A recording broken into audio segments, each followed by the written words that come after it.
Bienvenidos a Relatos Macabros, donde la oscuridad se encuentra con lo inexplicable. Prepárense para adentrarse en relatos aterradores que te harán temblar. Si les gusta el miedo, no olvides dejar tu like, suscribirte al canal y activar la campanita para no perderte ninguna historia. Y cuéntanos en los comentarios desde qué parte del mundo nos escuchas. Ahora apaga las luces, suban el volumen y que comience el terror. Hay cosas que pasan en este mundo que nadie puede explicar del todo. Hay historias que se cuentan de generación en generación, no porque sean inventos o cuentos para niños, sino porque sucedieron de verdad y dejaron una marca tan profunda que el tiempo no ha podido borrarla. La gente que vivió estos acontecimientos ya no está aquí para contarlos, pero sus voces permanecen en las calles, en las paredes viejas de los conventos, en los suspiros que todavía se escuchan cuando cae la noche. Esta es una de esas historias. Una historia que ocurrió en San Miguel de Allende, Guanajuato, hace muchos años, cuando las cosas eran diferentes pero el miedo era el mismo que sentimos ahora. José era un hombre sencillo de San Miguel de Allende. Trabajaba como ayudante en el mercado del pueblo y vivía solo en una casa pequeña cerca del centro. No era rico ni pobre, simplemente era uno más de los tantos que caminaban por las calles empedradas cada día. José no creía en las leyendas. Cuando alguien le contaba historias de aparecidos o de cosas extrañas que pasaban en el pueblo, él se reía y decía que todo eso eran puras mentiras de la gente aburrida. Pero hay cosas que uno no puede evitar, aunque no crea en ellas. Y lo que le pasó a José cambió su manera de ver el mundo para siempre. Todo comenzó una tarde de noviembre. José había terminado su trabajo más tarde de lo normal, y el sol ya se estaba escondiendo detrás de las montañas.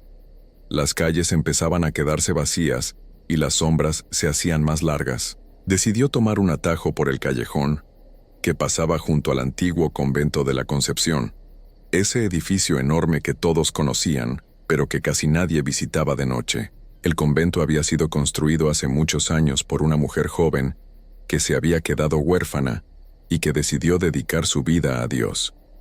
La gente del pueblo todavía hablaba de ella, aunque había pasado mucho tiempo desde su partida. Mientras José caminaba por el callejón, sintió algo raro en el aire. Hacía frío, más frío de lo normal para esa época del año. El viento soplaba suave pero constante, como si alguien estuviera respirando muy cerca de él. Se detuvo un momento y miró alrededor. No había nadie. Las ventanas del convento estaban oscuras y silenciosas. Pensó que era su imaginación y siguió caminando, pero cada paso que daba se sentía más pesado, como si algo invisible lo estuviera jalando hacia atrás. De pronto, escuchó un sonido. Era suave al principio, casi imperceptible, como un murmullo o un llanto lejano. José se quedó quieto, tratando de identificar de dónde venía. El sonido se hacía cada vez más claro. Era una voz de mujer que rezaba. Las palabras salían lentas, pausadas, llenas de dolor. José sintió que se le erizaba la piel. Quiso seguir caminando, salir de ahí lo más rápido posible, pero sus piernas no le respondían. Era como si algo lo obligara a quedarse ahí, escuchando. La voz venía del convento. José levantó la vista hacia las ventanas del segundo piso, y lo que vio le heló la sangre. Había una figura en una de las ventanas. Era una mujer vestida con un hábito de monja, completamente negro. Su rostro estaba en sombras, pero José podía sentir que lo estaba mirando directamente a él. La figura no se movía. Simplemente estaba ahí de pie, inmóvil como una estatua. José quiso gritar, pero no le salió la voz. Quiso correr, pero sus pies estaban clavados en el suelo. El tiempo pareció detenerse. Los segundos se sentían como horas. Entonces la figura comenzó a moverse. Lentamente, muy lentamente, levantó una mano y señaló hacia José. No dijo nada. No hizo ningún otro movimiento. Solo señaló. Y en ese momento, José sintió algo que nunca había sentido antes. Era como si todo el peso del mundo cayera sobre sus hombros. Una tristeza profunda, oscura, que no tenía explicación. Sus ojos se llenaron de lágrimas, sin que él lo quisiera. Su pecho se apretó tanto que apenas podía respirar. Era un sufrimiento que no era suyo, pero que ahora cargaba. José finalmente logró mover las piernas y salió corriendo de ahí como nunca había corrido en su vida. No miró atrás. No se detuvo hasta llegar a su casa. Cerró la puerta con llave y se quedó sentado en la oscuridad, temblando, tratando de entender qué había pasado. Su corazón latía tan fuerte que podía escucharlo en sus oídos. Se dijo a sí mismo que había sido su imaginación, que el cansancio le había jugado una mala pasada, pero en el fondo sabía que lo que había visto era real. Esa noche no pudo dormir. Cada vez que cerraba los ojos veía la figura en la ventana, esa mano señalándolo, ese rostro oculto en las sombras. Y lo peor de todo, era esa tristeza que todavía cargaba en el pecho, como si alguien le hubiera puesto una piedra enorme que no podía quitarse. Al día siguiente, José decidió preguntarle a don Ramiro, un anciano del pueblo que conocía todas las historias viejas de San Miguel de Allende. Don Ramiro vivía en una casa cerca de la plaza principal. Cuando José le contó lo que había visto, el anciano se puso pálido y guardó silencio por un largo rato. Luego suspiró profundamente y le dijo que se sentara, que lo que iba a contarle no era fácil de escuchar. José se sentó y don Ramiro comenzó a hablar con voz temblorosa. Hace muchos años, cuando el convento de la Concepción todavía funcionaba, vivía allí una monja muy joven llamada María. Ella había entrado al convento después de que su familia completa desapareciera en circunstancias extrañas. No tenía a nadie más en el mundo y pensó que encontraría paz sirviendo a Dios. María era diferente a las demás monjas. Era callada, casi nunca sonreía, y pasaba horas enteras rezando en su celda. Las otras hermanas notaban que algo no estaba bien con ella, pero nunca se atrevieron a preguntarle. Con el paso del tiempo, María empezó a cambiar. Su piel se puso cada vez más pálida, sus ojos se hundieron y dejó de comer. Las monjas le rogaban que comiera algo, que saliera a tomar el sol, pero ella se negaba, decía que tenía que seguir rezando, que había algo malo dentro del convento que ella tenía que mantener controlado con sus oraciones. Las hermanas no entendían de qué hablaba. Pensaban que había perdido la razón por el dolor de haber perdido a su familia. Una noche las monjas escucharon gritos que venían de la celda de María. Cuando llegaron, encontraron la puerta cerrada desde dentro. Golpearon y gritaron su nombre, pero nadie respondía. Tuvieron que romper la puerta. Lo que encontraron dentro nunca lo pudieron olvidar. María estaba de rodillas en el suelo rezando, pero su cuerpo ya estaba sin vida. Su rostro mostraba una expresión de terror absoluto, como si hubiera visto algo horrible antes de partir. Pero lo más perturbador era que su cuerpo comenzó a deteriorarse de una manera que no era normal. En cuestión de horas, parecía que había pasado semanas. Las monjas intentaron darle sepultura de inmediato, como era la costumbre, pero cada vez que trataban de mover el cuerpo, cosas extrañas comenzaban a pasar. Las velas se apagaban solas, las puertas se cerraban de golpe, se escuchaban pasos en los pasillos vacíos.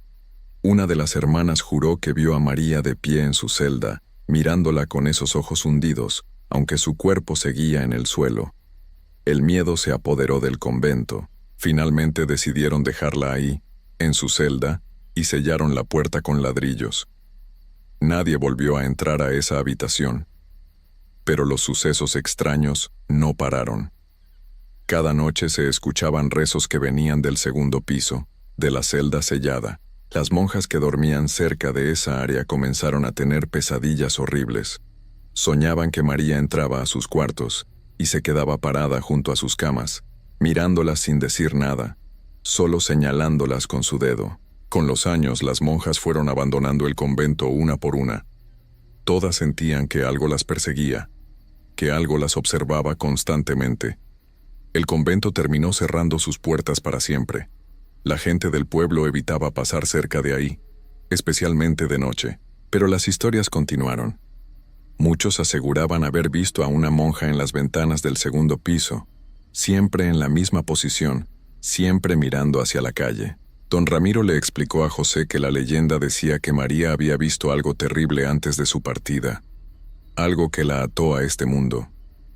Su espíritu seguía atrapado en el convento, condenado a repetir sus últimas horas una y otra vez. Y dicen que cuando señala a alguien, esa persona comienza a cargar con el mismo peso que ella cargaba, la misma tristeza sin fondo, el mismo sufrimiento. José escuchaba con horror. Ahora entendía por qué se sentía así desde esa noche. Le preguntó a don Ramiro qué podía hacer para librarse de eso. El anciano negó con la cabeza lentamente y le dijo con tristeza que no había nada que hacer. Una vez que María te señalaba, te convertías en parte de su maldición. La tristeza crecería día a día hasta consumirte por completo. José no quiso creerlo. Durante las siguientes semanas intentó seguir con su vida normal, pero todo había cambiado. La tristeza que sentía en el pecho se hacía más grande cada día. Ya no podía dormir, apenas podía comer. Sus amigos notaron el cambio y le preguntaban qué le pasaba, pero él no podía explicarlo.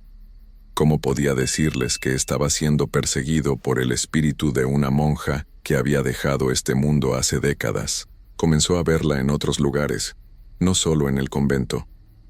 A veces la veía parada en la esquina de su calle cuando regresaba a casa. Otras veces la veía reflejada en las ventanas de las tiendas. Siempre vestida con ese hábito negro, siempre con el rostro en sombras, siempre señalándolo. José intentó hablar con un sacerdote, pedirle ayuda, pero el cura le dijo que no había bendición que pudiera romper lo que ya estaba hecho. Le sugirió que rezara, que pidiera perdón por sus dudas, pero las oraciones de José no parecían llegar a ningún lado. Los meses pasaron y José se fue apagando como una vela. Su piel se puso pálida. Sus ojos se hundieron. Dejó de ir a trabajar. Se quedaba encerrado en su casa, sentado en la oscuridad, sintiendo cómo esa tristeza lo devoraba desde dentro. Sus vecinos dejaron de visitarlo. Algunos decían que se había vuelto loco. Otros susurraban que había sido marcado por la monja del convento. Una noche de noviembre, exactamente un año después de su encuentro con María, José decidió regresar al callejón del convento. No sabía por qué. Era como si algo lo llamara, lo jalara hacia allá sin que él pudiera resistirse. Caminó despacio por las calles vacías hasta llegar al lugar donde todo había comenzado. Se quedó parado frente al convento, mirando hacia arriba, hacia la ventana del segundo piso, y ahí estaba ella, María, la monja, de pie en la ventana, exactamente como la primera vez. Pero ahora José podía ver su rostro con claridad. Era un rostro consumido por el dolor, por años y años de sufrimiento sin fin. Sus ojos vacíos lo miraban sin ver, y entonces ella extendió su mano de nuevo, pero esta vez no señaló. Esta vez hizo un gesto, como invitándolo a entrar. José sintió que sus piernas comenzaban a moverse solas. Caminó hacia la puerta del convento. Estaba abierta, aunque siempre había estado cerrada con candados. Entró al edificio oscuro y silencioso. El aire olía a humedad y a tiempo olvidado. Sus pasos resonaban en los pasillos vacíos mientras subía las escaleras hacia el segundo piso. No podía detenerse aunque quisiera. Era como si algo más controlara su cuerpo. Llegó hasta la celda sellada. Los ladrillos que habían tapado la entrada estaban en el suelo, como si alguien los hubiera quitado recientemente. La puerta estaba entreabierta. José empujó y entró. Adentro estaba oscuro, pero podía ver la silueta de María de pie junto a la ventana. Ella se volteó lentamente hacia él. No dijo nada. Solo lo miró con esos ojos vacíos y señaló hacia el suelo. José bajó la vista. Ahí en el piso de la celda había una forma oscura. Era difícil verla bien en la oscuridad, pero poco a poco sus ojos se fueron acostumbrando. Era un cuerpo. Uno muy viejo, deteriorado por el tiempo, vestido con un hábito de monja. Era María. Su cuerpo nunca había sido movido de ahí. Seguía en la misma posición en la que había estado desde aquella noche hace tantos años. José sintió que ya no podía respirar. La tristeza que había cargado todo este tiempo ahora era insoportable. Se dejó caer de rodillas junto al cuerpo y comenzó a llorar sin control. María se acercó a él y puso su mano fría sobre su hombro. José levantó la vista y la vio sonreír por primera vez. Pero no era una sonrisa de paz. Era una sonrisa vacía, sin alegría, sin esperanza. En ese momento José comprendió todo. Ella no quería hacerle daño. Ella solo estaba sola. Había estado sola durante décadas, atrapada en ese lugar, cargando con un peso que nadie más podía ver. Y ahora José cargaría ese mismo peso. Estaría atrapado ahí con ella, repitiendo los mismos momentos una y otra vez, esperando a que alguien más pasara por ese callejón y los viera en la ventana. Nadie volvió a ver a José después de esa noche. Su casa quedó abandonada. Sus cosas se quedaron ahí, cubriéndose de polvo. La gente del pueblo habló de él durante algunas semanas, pero luego lo olvidaron. Así es como funcionan estas cosas. La vida sigue su curso y las personas desaparecen sin dejar rastro. Pero si alguna vez pasas por el callejón junto al convento de la Concepción en San Miguel de Allende, especialmente cuando cae la noche y las sombras se alargan, mira hacia las ventanas del segundo piso. Puede que veas dos figuras ahora, una monja vestida de negro y un hombre parado junto a ella. Y si te señalan, no corras, no huyas. Ya es demasiado tarde. La tristeza comenzará a crecer en tu pecho y no habrá nada que puedas hacer para detenerla. Estarás marcado, igual que José, igual que todos los que vinieron antes que él. Y algún día, cuando ya no puedas soportarlo más, caminarás hacia ese convento y te unirás a ellos en esa celda oscura, esperando por toda la eternidad a que llegue alguien más. Esa es la leyenda de la monja de Guanajuato. Una historia que muchos conocen pero pocos se atreven a contar, porque hay cosas en este mundo que es mejor dejar en paz, cosas que no deben ser molestadas, y el convento de la Concepción es una de ellas. Historia 2. Esta historia que voy a contar no es inventada. Es algo que pasó de verdad en las carreteras de Guanajuato, y lo sé porque me tocó conocer a alguien que estuvo ahí, que vio lo que pasó esa noche. Después de escucharla, ya nada volvió a ser igual para mí. Ahora cada vez que manejo de noche por esas carreteras, siento un frío en la espalda que no se va. Y espero que a ustedes nunca les pase lo que le pasó a Rubén. Me llamo Rubén, soy de León, Guanajuato, y toda mi vida me he dedicado a manejar tráileres. Es un trabajo duro, de esos que te exigen estar despierto cuando todos duermen, de esos que te hacen ver el mundo de otra manera. He recorrido todas las carreteras de este país, de arriba a abajo, de día y de noche. Y puedo decir que he visto de todo. Pero nunca, en todos mis años manejando, había visto algo como lo que vi aquella noche de octubre. Era una noche fría, de esas que te calan los huesos aunque traigas la chamarra puesta. Venía de entregar una carga en Querétaro y regresaba a León. Eran como las 3 de la mañana. Esa hora en la que el mundo parece vacío, como si fueras la única persona viva en kilómetros a la redonda. La carretera estaba oscura, apenas iluminada por las luces de mi tráiler. No había otros carros, no había nada. Solo el sonido del motor y el viento golpeando contra el parabrisas. Iba pensando en llegar a casa, en dormir unas horas y descansar. Mi esposa me había mandado un mensaje antes de salir, diciéndome que me cuidara, que manejara despacio. Siempre me decía lo mismo, pero esa noche sus palabras se me quedaron grabadas de una forma extraña, como si supiera algo que yo no sabía. Pasé por un tramo de la carretera que conozco bien, cerca de un pueblito llamado San Miguel de Allende. Es una zona bonita de día, con sus iglesias y sus calles empedradas, pero de noche es otra cosa. De noche todo se ve diferente, más solitario, más pesado. Los árboles a los lados del camino parecen sombras que te observan, y el silencio es tan grande que hasta el ruido del motor se siente incómodo. Fue entonces cuando la vi.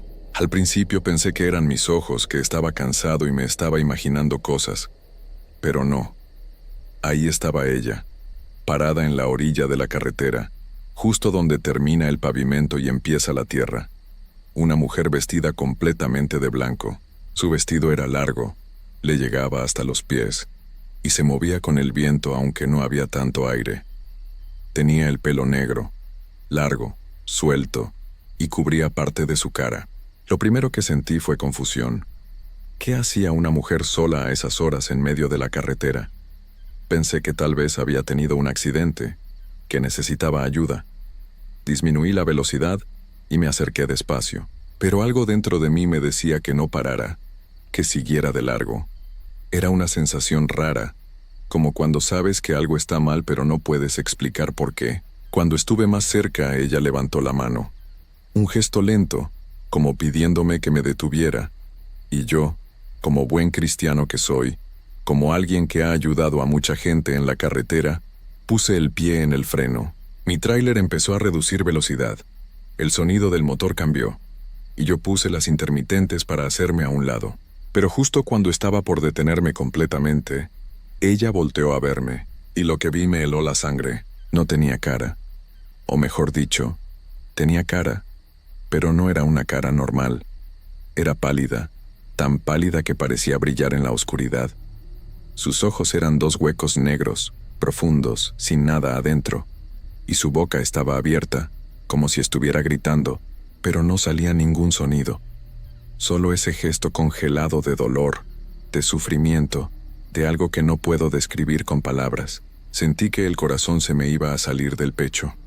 Mis manos empezaron a temblar sobre el volante, y en ese momento, sin pensarlo, pisé el acelerador a fondo. El tráiler rugió, las llantas chirriaron, y salí de ahí lo más rápido que pude.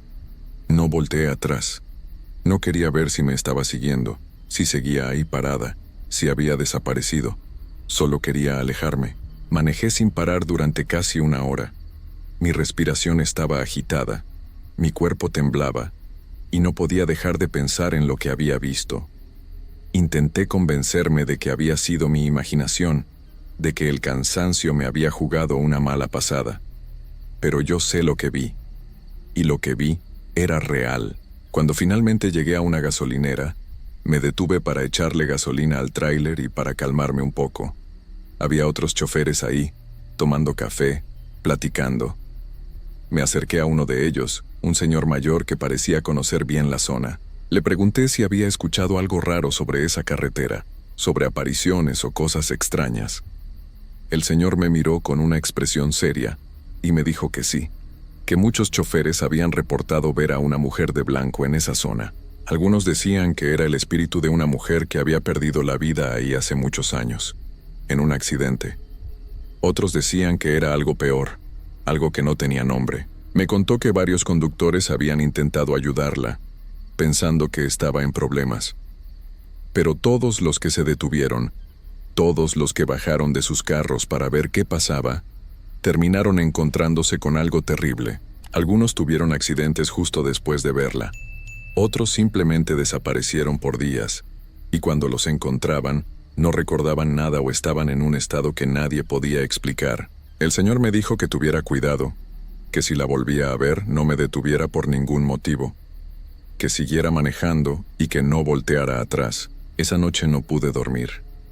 Cada vez que cerraba los ojos veía su cara, esos ojos vacíos, esa boca abierta, y me preguntaba qué hubiera pasado si me hubiera detenido completamente, si hubiera bajado del tráiler. Los días pasaron y traté de olvidar lo que había visto. Volví a mi rutina, a mis entregas, a manejar por las mismas carreteras. Pero algo había cambiado. Ya no me sentía seguro. Cada sombra en la carretera me ponía nervioso. Cada figura a lo lejos me hacía acelerar. Y entonces, una semana después, volví a pasar por el mismo lugar. Era inevitable. Mi ruta siempre pasaba por ahí y no podía darle la vuelta a toda la carretera solo por miedo. Además, me había convencido de que tal vez había sido solo una vez, que no volvería a verla, que con suerte, lo que fuera que estaba ahí esa noche, se había ido para siempre. Pero estaba equivocado. Esta vez iba acompañado de otro chofer, un amigo mío llamado Toño. Habíamos quedado de hacer el viaje juntos porque él también tenía una entrega por esa zona. Íbamos en convoy, él adelante en su camioneta y yo atrás con el tráiler. Hablábamos por el radio, platicando de cosas sin importancia, de nuestras familias, del trabajo, de lo cansados que estábamos. Eran casi las 2 de la mañana cuando llegamos a ese tramo de la carretera.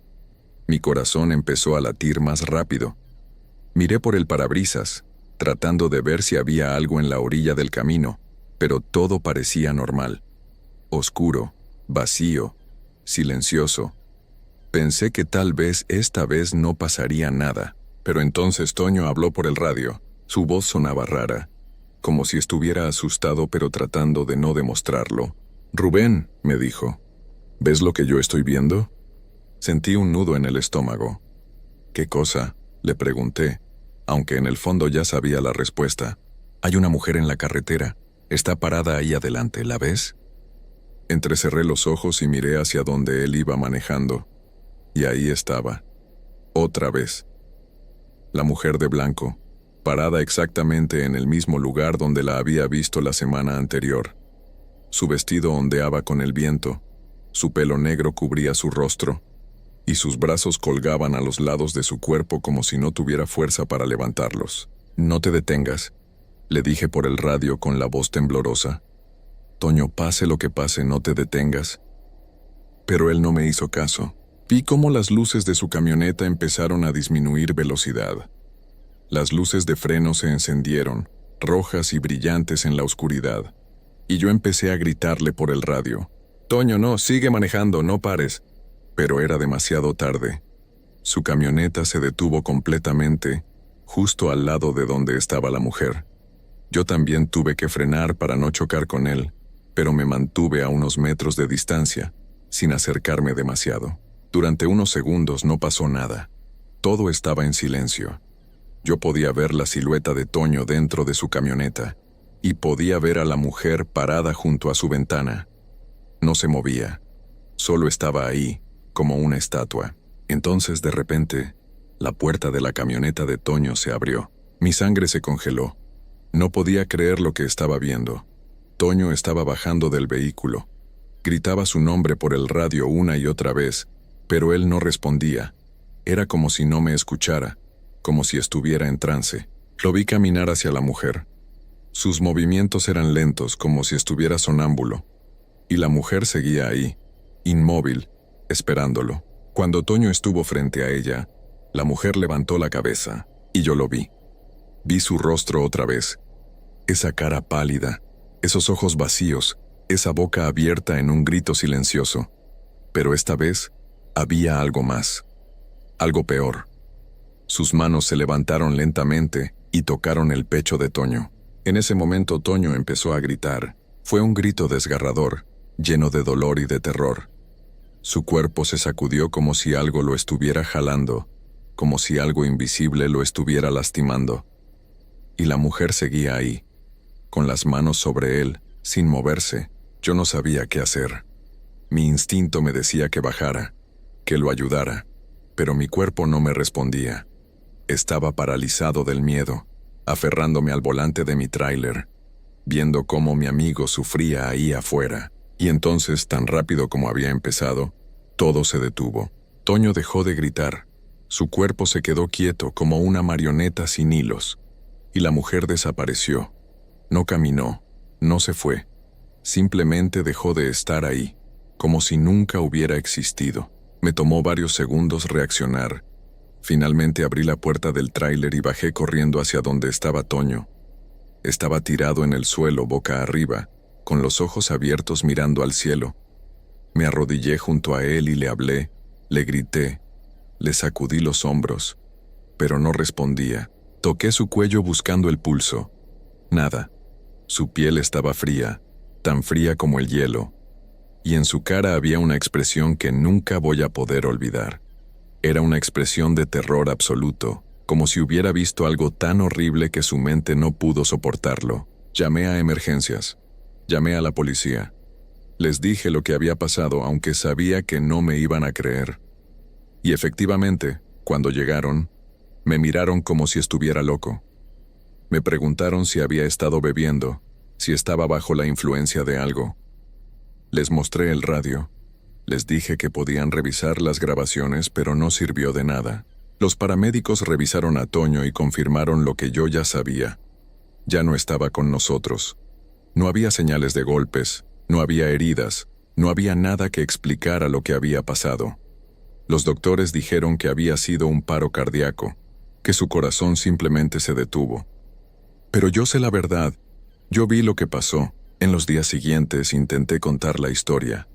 Le conté a mi esposa, a mis compañeros de trabajo, a cualquiera que quisiera escuchar. Pero nadie me creyó. Me dijeron que el cansancio me había jugado una mala pasada, que había sido una coincidencia, que Toño había tenido problemas del corazón que nadie conocía, pero yo sé lo que vi, y sé que esa mujer sigue ahí en esa carretera esperando a su próxima víctima. Desde ese día, no he vuelto a pasar por ese tramo de carretera. Prefiero dar la vuelta aunque me tome horas extra. Prefiero llegar tarde a mis entregas antes que arriesgarme a verla otra vez, porque sé que si la vuelvo a ver, si me detengo, si bajo de mi tráiler, voy a terminar como Toño. Y no hay nada que pueda hacer para evitarlo. La mujer de blanco sigue ahí, y va a seguir ahí por siempre esperando en la oscuridad, lista para llevarse a cualquiera que tenga la mala suerte de cruzarse en su camino. A veces cuando manejo de noche por otras carreteras, me pregunto si hay más como ella, más sombras, más espíritus, más cosas que no tienen explicación, y me pregunto cuántas personas han desaparecido, cuántas han perdido la vida sin que nadie sepa realmente por qué. Lo único que puedo decirles es esto: si alguna vez están manejando de noche por las carreteras de Guanajuato y ven a una mujer vestida de blanco parada en la orilla del camino, no se detengan.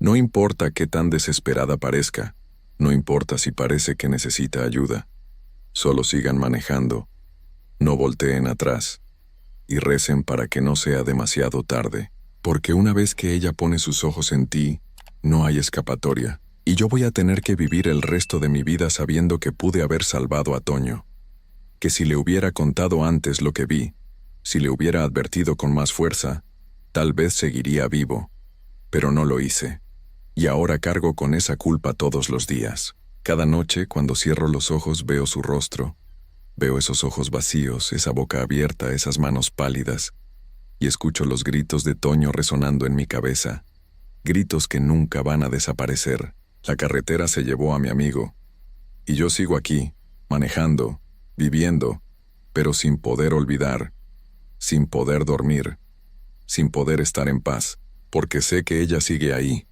esperando, siempre esperando, y algún día tal vez me va a tocar a mí